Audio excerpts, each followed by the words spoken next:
It was important that the Harris campaign quickly called this a public meltdown, what Trump was doing, a public meltdown. Did Trump help himself today with this litany of falsehoods about polling, the 2020 election, crowd sizes, and more?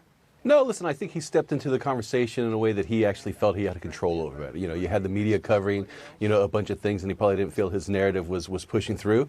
And so he's always felt that he's his best messenger, and he went in and delivered that. And so what I heard is President Trump wanting 3 debates, not one. What I heard, Vice President Kamala was saying, maybe we'll have a debate. Let's see how the first one goes. So she's hedging her bets that she's going to underperform at a debate, just like her predecessor, Joe Biden, did.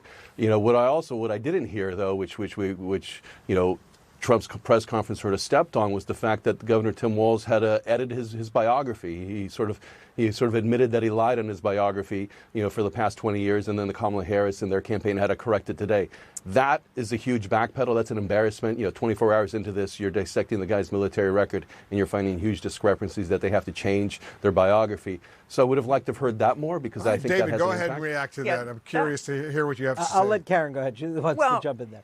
Well, I mean, Brian, that's just simply not true. The man served honorably for 24 years, and the comment that he made was about carrying a weapon of war in war. He was deployed. He did not say he was in a combat zone. He did not say he was in active combat. But here's the point that I think Adam Kinzinger made so beautifully earlier today. And my dad served in the United States Army, so I take this very personally.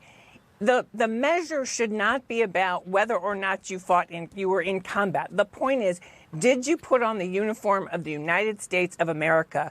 Tim Walz did for 24 years, and it is a way, we know this game from Chris Lasavidas, and let me just tell you, if this is the way they want to distract from the fact that Donald Trump used his wealth and his privilege to be able to actually skirt his responsibility to our country and not wear the uniform of our country, that's fine. Let's have that conversation. Let's ask more questions about why Donald Trump felt that he was too good to serve in the armed forces of the United States of America.